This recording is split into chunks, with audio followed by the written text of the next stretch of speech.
Bonjour, nous sommes avec Éric Orsena, tous les deux invités et malheureusement incapables d'être présents physiquement sur place. Mais donc nous avons décidé de transformer deux monologues en un dialogue. Je m'appelle Alain Boer, je suis professeur de criminologie au Conservatoire national des arts et métiers et je suis les questions heureuses de sécurité, de défense et de renseignement. Bonjour, je suis heureux de vous voir, même si je suis triste de ne pas être avec vous, parce que je viens souvent en Occitanie, et je pense que, et on en parlera, que la région est un bon espace pour mener vraiment les transitions. Et dans mon domaine qui est l'eau, on voit à quel point c'est une bonne gestion face à des menaces de plus en plus importantes. Et on est là vraiment au cœur de ce monde, où on est balayé, on va voir pourquoi et comment, ou alors on reprend un peu la main. Donc nous avons voulu vous parler de deux projets que nous expérimentons chacun de notre côté. Éric le premier avec son précis de mondialisation qui a raconté une globalisation qui aurait pu être heureuse. Qui aurait pu. Et moi une globalisation qui est franchement piteuse. Et on a voulu ce dialogue qui nous permet d'aborder des étapes qui ont changé le monde, mais où il a été très difficile d'analyser et d'anticiper des effets pervers que nous vivons et subissons aujourd'hui et sans doute pour un certain temps. D'abord, une globalisation des années 70, que la globalisation économique, financière, qui veut répartir sur l'ensemble du territoire par l'effondrement des frontières, une sorte d'Erasmus géant, non seulement pour les étudiants, mais aussi pour les industries, pour le commerce, pour les échanges, et où on expatrie un peu partout des unités de production pour avoir moins cher, en espérant qu'on pourrait avoir mieux, un niveau technologique plus élevé, mais sans la main-d'œuvre dont il fallait faire baisser les coûts et transformer les industries. Et Éric a beaucoup travaillé sur ces questions, sur le papier, l'eau et beaucoup d'autres choses. Ce qu'on disait,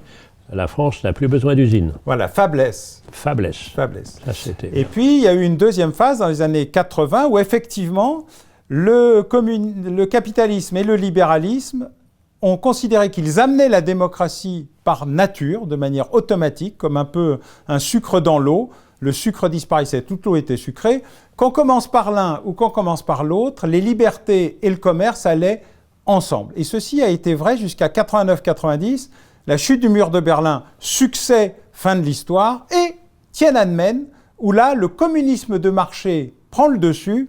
On peut avoir le capitalisme sans la démocratie et sans les libertés, et s'ensuit une décennie où la guerre revient, des guerres en Europe, en Tchétchénie, en Géorgie, bientôt en Ukraine, des tests du réveil des empires, et nous sommes face à la phase de la globalisation que nous vivons aujourd'hui, une globalisation qui voudrait se passer de la démocratie.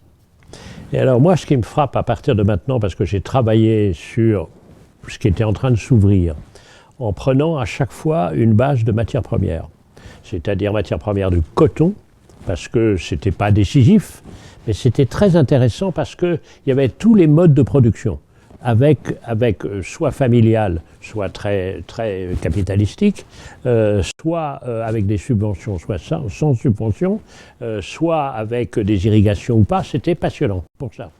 Puis ensuite, j'ai travaillé sur l'eau, parce que, évidemment, coton et l'eau, et puis j'ai travaillé sur le papier, parce que moi, en tant qu'écrivain, etc. Et donc, on voyait ce mécanisme, et ce qui était quand même frappant, c'est que dans énormément de pays, et on l'a mal vu les conséquences pour nous, il y avait des tas de gens qui sortaient de la misère. Et le plus frappant, c'était en Chine, où j'ai été très souvent, mais pas seulement, mais au Vietnam, mais même au Brésil, j'ai vu ça. Et puis, maintenant, on sait bien que c'est exactement ce que tu dis, c'est-à-dire qu'on en est où?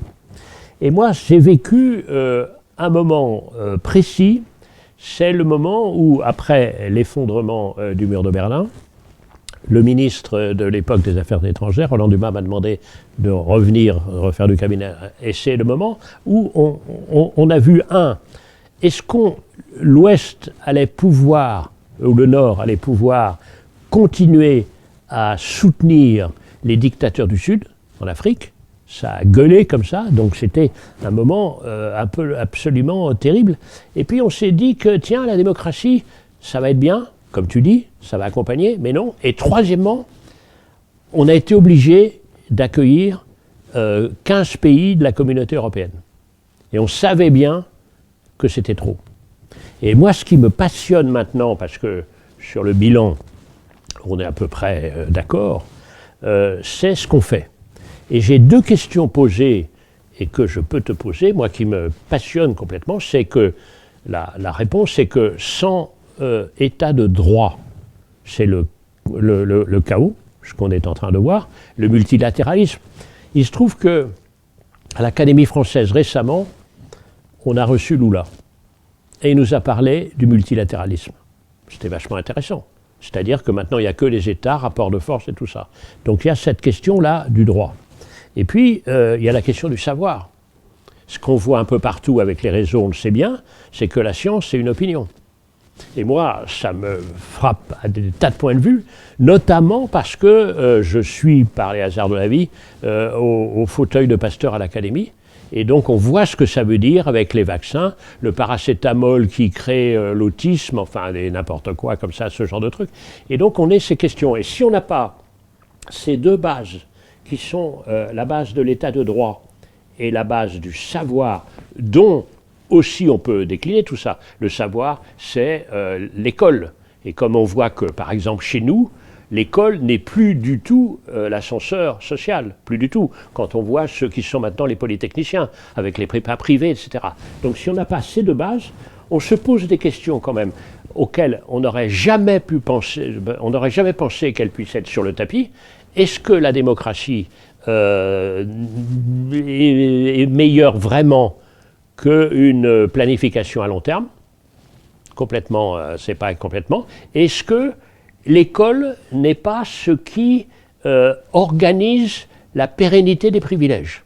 C'est-à-dire que nos 2 bases, qui étaient l'état de droit et le savoir, sont rongées. En fait, là où nous nous retrouvons, c'est que tout ce qui fait institution publique, tout ce qui était le rôle de l'État public, constructeur de la nation en France, qui est une rareté, ou expression de la nation dans les pays anglo-saxons, ce qui est plutôt la norme, c'est démembré face à une idée particulière qui était que le marché seul pouvait résoudre l'intégralité des problèmes qui étaient rencontrés, alors qu'en général, il se situe dans une logique monopolistique. Et on le voit bien dans le discours de Donald Trump à l'Assemblée générale de l'ONU, qu'il faudra décrypter d'une manière très détaillée et qui est peut-être un sujet qu'il faudra traiter, c'est que la montée des nationalismes et des populismes n'existe que par l'effondrement de la social-démocratie.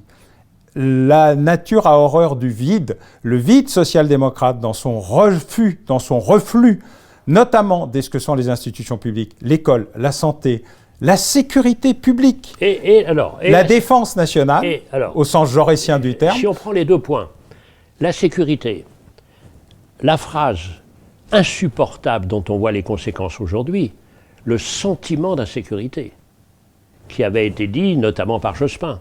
C'est-à-dire le sentiment d'insécurité, on peut dire ça quand on était dans le 7e. Oui, qui est une négation du réel. Le négation du réel. Oui. Et le déni est le problème. Et la social-démocratie, au lieu de contrer le déni, l'a accompagné en pensant être plus capitaliste et plus libéral que les libéraux. Schröder en Allemagne, mais aussi les gouvernements quand ils étaient au pouvoir. Et donc la question centrale, puisque c'est celle que vous allez vous poser lors de ce colloque et que nous allons vous poser, c'est comment vous reconstruisez une réponse social-démocrate au cœur des enjeux, non pas en dénonçant les populistes car ils parlent au peuple, mais en parlant au peuple pour se débarrasser des populistes. Bon courage et surtout au travail.